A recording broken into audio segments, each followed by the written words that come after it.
வணக்கம், நான் உங்கள் அம்மா சமையல் மீனாட்சி. மதுரைனாலே எல்லாருக்கும் ஜிகர்தண்டா தான் ஞாபகத்துக்கு வரும். நான் கறி தோசை போட்டிருந்தப்போ எல்லாரும் ஜிகர்தண்டா செஞ்சு காட்டுங்கம்மா அப்படின்னு சொல்லிட்டு சொன்னீங்க. இன்றைக்கி நம்ம அந்த ஜிகர்தண்டா தான் பண்ண போகிறோம். ஃபஸ்ட்டு நம்ம ஐஸ்கிரீம் எப்படி ரெடி பண்ணுறதுன்னு பண்ணி வச்சிடலாம். அதுக்கப்புறம் ஜிகர்தண்டா பண்ணலாம். பாருங்கள், இப்போ நம்ம ஐஸ்கிரீம் பண்ணுறதுக்கு ஒரு 2 ஸ்பூன் சர்க்கரை போட்டு கேரமல் ரெடி பண்ணிக்கலாம். ஏன்னா நம்ம எந்த கலரும் இதில் சேர்க்க போகிறதில்ல. கொஞ்சம் அடுப்பு சிம்லையே வச்சு இதை பண்ணுங்கள். கம்மியான தீயில வச்சு பண்ணுங்கள்.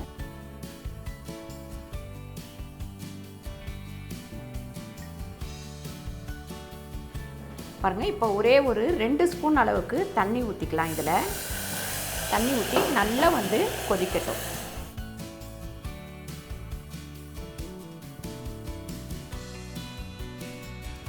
பாருங்கள், கேரமல் கலர் நமக்கு ரெடி ஆயிடுச்சு. இதை இறக்கி நம்ம ஆற வச்சிடலாம்.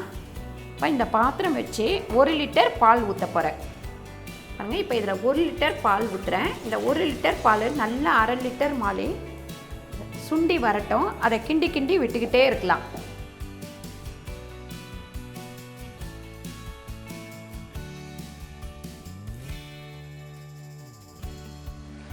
பாருங்கள், பால் நல்லா காஞ்சிட்டு இருக்கு. இப்போ நம்ம சர்க்கரை ஒரு 2 ஸ்பூன் அளவு சர்க்கரை போட்டுக்கலாம். பாருங்க, இதில் நம்ம நன்னாரி சிரப்பு போட போகிறோம். அதனால நம்ம கம்மியாக சர்க்கரை போட்டால் போதும். இன்னும் கொஞ்ச நேரம் பால் வத்தட்டும். இந்த சைட்லலாம் பால் ஆடை கட்டுச்சு அப்படின்னா அதை எடுத்து பாத்திரத்திலே போட்டுக்கோங்க.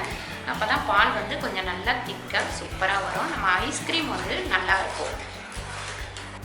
பாருங்கள், கோவா ஒரு 3 ஸ்பூன் கிட்ட வச்சுருக்கேன். இதையும் இதில் சேர்த்துடலாம்.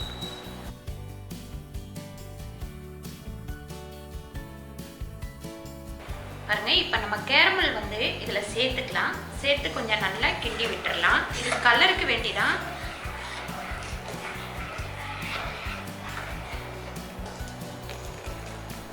பால் நல்லா திக்காயிடுச்சு.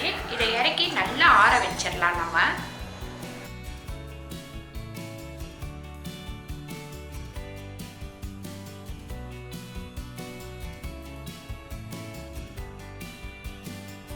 இப்போ இந்த ஃப்ரெஷ் கிரீமை மிக்சியில் ஊற்றி நல்லா அடிச்சுக்கலாம்.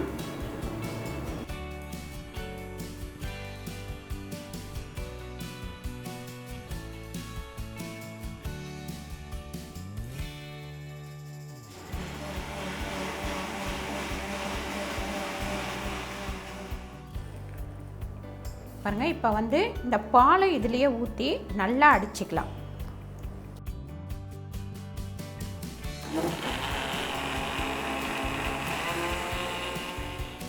பாருங்கள், இந்த மாதிரி நுரைச்சிக்கிட்டு இருக்கணும். இந்த மாதிரி அடித்து இதை நம்ம ஒரு 1 மணி நேரம் பீசருக்குள்ளே வச்சுட்டு மறுபடியும் எடுத்து அடிக்கணும்.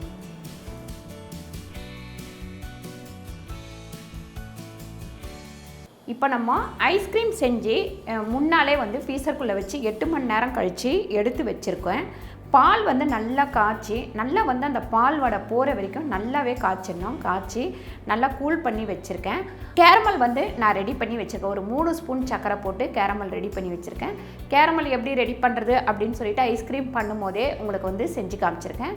அதே மாதிரி நீங்கள் கேரமல் ரெடி பண்ணிக்கலாம். அதுக்கப்புறம் நம்ம நன்னாரி சிரப்பு எடுத்து வச்சுருக்கேன். இப்போ எப்படி நம்ம ஜிகர்தண்டா கலக்கிறது அப்படின்னு சொல்லிட்டு பார்க்கலாம். இப்போ கேரமல் இந்த பாலில் விட்டு நல்லா கலந்துக்கலாம். நல்ல ஒரு கலர் வர்றதுக்காக. பாருங்கள், சூப்பரான ஒரு கலர் வந்துருச்சு. அப்படியே ஜிகர்தண்டா கலருக்கு நம்ம பால் கலக்கி வச்சுட்டோம். பால் நீங்கள் எவ்வளோ நேரம் கூல் பண்ணுறதுனாலும் கூல் பண்ணிக்கோங்க. நல்லா கூலாக குடிக்கும் போது ரொம்ப டேஸ்ட்டாக இருக்கும். அதுக்கப்புறம் இங்கே ஒரு 5-6 பாதாம் பிசினி வச்சுருக்கேன். இதை நீங்கள் நைட்டே தண்ணி ஊற்றி நல்லா ஒரு 7 மணி நேரம் 8 மணி நேரம் ஊற வச்சு எடுத்துக்கோங்க. அந்த மாதிரி ஊற வச்சு எடுத்தது தான் இங்கே பாருங்கள், நல்லா ஊறி சூப்பராக இருக்குது. இப்போ நம்ம ஜிகர்தண்டா கலக்க ஆரம்பிச்சிடலாம். இப்போ அருமையாக நம்ம ஊற வச்சு எடுத்துருக்கிற பாதாம் பிசினியை 1 ஸ்பூன் இதில் போட்டுக்கலாம். நம்ம டம்ளரில் எதில் கலக்க போகிறோமோ அதில் நம்ம போட்டுக்கலாம். அதுக்கப்புறம் பார்த்திங்கன்னா நன்னாரி சிரப்பு இதில் சேர்த்துக்கலாம். ஏற்கனவே நம்ம கேரமல் சேர்த்து வச்சுருக்கோம், அதுவும் ஸ்வீட்டாக தான் இருக்கும்.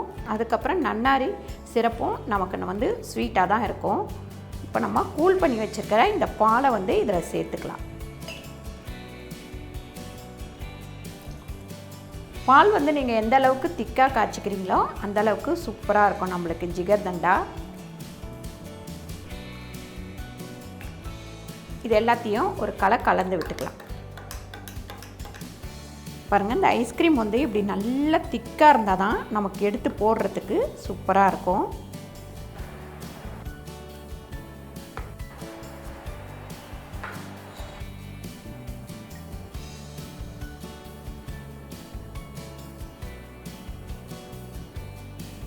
பாருங்கள், ரொம்ப சுவையான சூப்பரான ஜிகர்தண்டா ரெடி ஆயிடுச்சு. இப்போ இதை நம்ம டேஸ்ட் பண்ணிக்கலாம். செம்ம சூப்பராக இருக்குது. நீங்களும் வந்து வீட்டில் இதை ட்ரை பண்ணி பாருங்கள். கண்டிப்பாக இந்த வெயில் காலத்துக்கு இது ரொம்ப உடம்புக்கு நல்லது. இந்த வீடியோ உங்களுக்கு பிடிச்சிருந்தா லைக் பண்ணுங்கள், ஷேர் பண்ணுங்கள், சப்ஸ்கிரைப் பண்ணுங்கள், ஃபேஸ்புக்கில் ஷேர் பண்ணுங்கள், மறக்காமல் கமெண்ட் பண்ணுங்கள். நன்றி, வணக்கம்.